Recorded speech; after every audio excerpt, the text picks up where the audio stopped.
Oi pessoal! Bom, nós estamos há alguns dias do filme da Liga da Justiça. E como eu fiz com o Thor, também vou fazer com a Liga. Vou produzir alguns vídeos durante essa semana falando sobre quadrinhos da Liga da Justiça para a gente aquecer os motores, né? O primeiro que eu quero comentar é justamente o primeiro quadrinho da Liga da Justiça. A primeira história publicada desse grupo, que saiu lá em The Brave and the Bold, número 28, no ano de 1960. Essa revista The Brave and the Bold, depois ela ficou consagrada como um espaço para publicar aventuras de duplas de heróis. Durante um bom tempo do Batman e mais um herói. Mas nessa época, por volta de 1960, né, essa revista ela era usada para testar conceitos, para lançar conceitos novos. Por exemplo, no número 25 saiu a primeira formação do Esquadrão Suicida, que não era composta por vilões, como nós temos hoje, mas por bandidos normais, condenados, e eles faziam parte de um pelotão da Segunda Guerra Mundial. O conceito é próximo, mas não eram super vilões.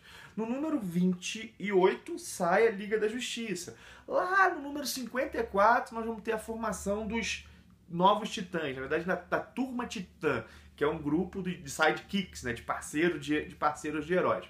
Essa história, The Brave and the Bold, de The Brave and the Bold, número 28, saiu aqui no Brasil, pelo menos essa foi a edição que eu li, deve ter saído em outros lugares antes. Nessa edição aqui, ó, Liga da Justiça da América, Arquivo DC, Liga da Justiça da América. Essa edição é de 2007. Ela é em preto e branco, vocês vão ver, ó.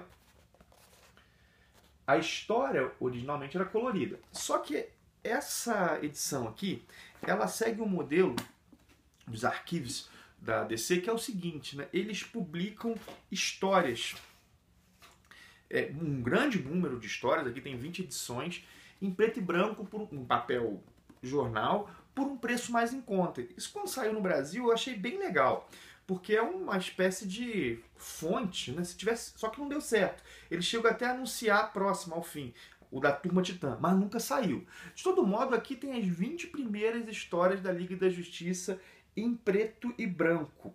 Bom, vamos então ao contexto que essa história de The Brave and the Bold foi publicada.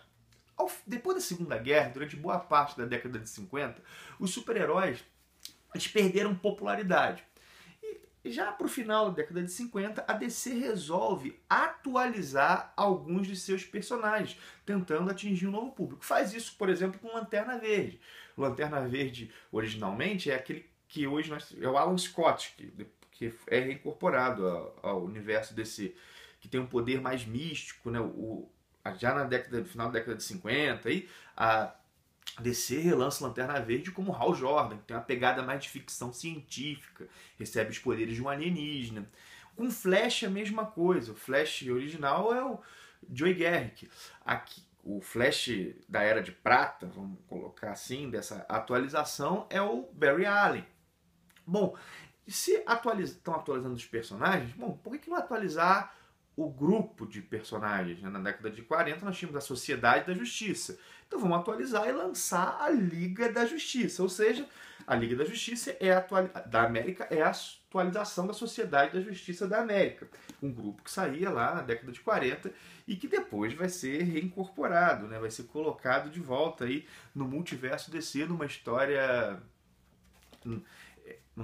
que já ficou clássica. Na verdade, a Sociedade da Justiça não aparece nessa história, mas o personagem, que é o Flash clássico, aparece na história Flash de Dois Mundos, né? Que aí surge a Terra 2, que é o universo desses personagens da década de 40, mas isso é papo para outro vídeo. De qualquer maneira, a DC ela atualiza a Sociedade da Justiça, lançando a Liga da Justiça da América, que nada mais é que um grupo formado pelos seus principais personagens.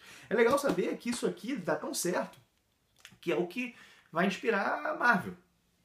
O chefão lá da Marvel fala pro Stan Lee: os super-heróis estão em voga de novo, cria uma história aí de um grupo, como a Liga da Justiça que está fazendo sucesso. E aí o Stan Lee junto com o Jack Kirby vai lá e cria nada mais nada menos que o Quarteto Fantástico. Não tem muito a ver com a Liga, mas que fez um sucesso danado. E que bom que não tem a ver, né? Outro conceito que alcançou um público que está aí até hoje. Mas de qualquer maneira foi a Liga, essa atualização da Sociedade da Justiça, que inspirou um pouco o dono lá da Marvel na época, a pedir uma nova leva de super-heróis. De todo modo, vamos à primeira história da Liga, que a capa em preto e branco é essa aqui.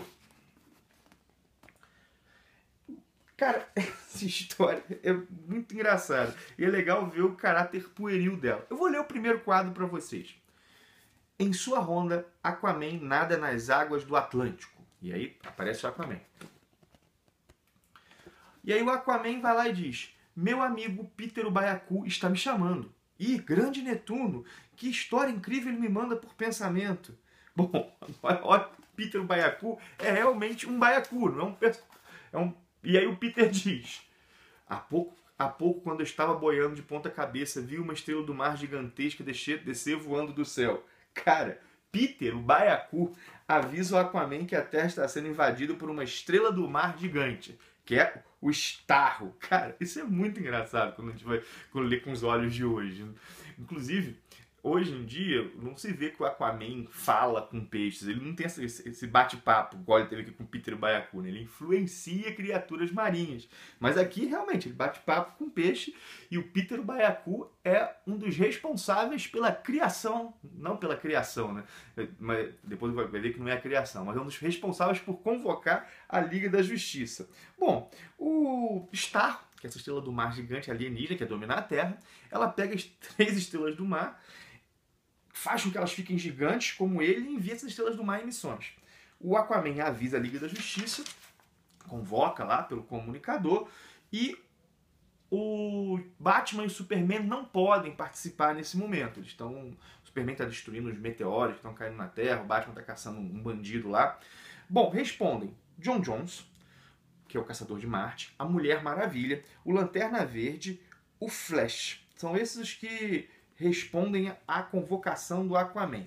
O que acontece então? Eles se reúnem, os heróis são divididos para cada grupo, né? Na verdade nem sempre são grupos, vai o Lanterna Verde, sozinho, a Mulher Maravilha e o Caçador de Marte e o Flash. Eles se dividem para enfrentar o Starro. Repara que o Aquaman não participa, o Aquaman fica de reserva para avisar se alguma coisa acontecer. Cara, e é engraçado como é que esse caráter secundário do Aquaman, ele é recorrente. Eu estava lendo essa Lendas do Universo DC pelo Jack Kirby, Superpowers, e aparece lá o Aquaman. O Aquaman realmente é quem fica de reserva, é quem o pessoal acha que é mais fraco. Ou seja, essa zoeira que ficou com o Aquaman, em certa memória coletiva, que foi bem criada também por uma espécie de propaganda, né, de pequenos curtezinhos que passava na Cartoon Network, tem origem nas histórias, né? Tem origem nas histórias. O Aquaman era meio zoado mesmo. Bom, eles se separam para enfrentar esses emissários do Starro, derrotam, claro, né, e depois se unem. Essa fórmula de se separam para enfrentar ameaças, sei lá, que são relacionadas à ameaça principal, depois se juntam para enfrentar a ameaça principal, ela é repetida até o infinito. Ou melhor, até o infinito é exagero, mas ela é muito repetida. Nós vamos ver em basicamente todas as histórias é isso. Uma ameaça separa, cada um para desempenhar uma missão, se juntam no final. Ao fim da história, aparece um personagem que é o Snapper Carr, acho que não tenho certeza se é assim que pronuncia, que é um garoto que tem o poder de estalar os dedos. Poder não, ele estala muitos dedos e graças a ele é descoberta a fraqueza do Starro, que é Kal. Ou se você jogar Kal nele, ele perde a força. Eu lembrei quando li isso aqui do filme Sinais, que os alienígenas invadiram a Terra e eles eram vulneráveis à água, né? Um planeta que a maior parte dele é feita de água. De todo modo, é uma derrota pueril quando a gente olha assim, mas é engraçado. E o seguinte, né? Quando a gente olha para essa história aqui, vamos pensar alguns pontos interessantes e que a gente, olhando com os olhos de hoje. O primeiro é a posição do Aquaman, que hoje se tenta reverter isso. O segundo é que, basicamente, isso aqui não tinha grandes histórias, era despretensioso. Era uma fórmula que, para o pessoal que assiste séries televisivas, ficou conhecida como monstro da semana.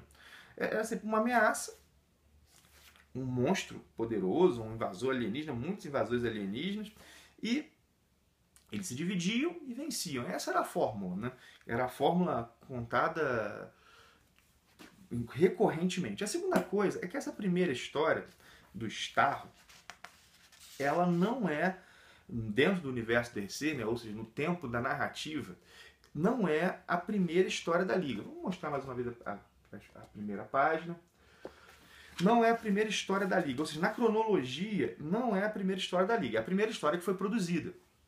Mas não é a origem da Liga da Justiça. Nessa história aqui, tudo transcorre como se a Liga já existisse há muito tempo. A origem da Liga da Justiça só vai ser contada em Justice League of America em fevereiro de 1962. Ou seja, bastante tempo depois, né? 12 números depois. Nós temos 3 números de Brave and the Bold e mais 9 números de Justice League para ser contada a origem da Liga da Justiça. Outra assim, coisa que vale a pena mencionar é que quando a gente lê com os olhos de hoje, cara, isso aqui é lotado de clichês. Não que hoje não tem clichês, tem muitos. A história é despretensiosa, só acaba gerando um fator cômico, né? Isso fica engraçado. E dá para perceber também como é que os quadrinhos mudaram, e principalmente o público a qual ele era direcionado. Quem estava escrevendo isso aqui, que é o Gardner Fox, o escritor de todas essas histórias aqui, é o Gardner Fox, ele estava mirando um público infantil. Claramente, né? Hoje a média de idade do leitor de quadrinhos aumentou bastante. Isso afeta o como a história é produzida.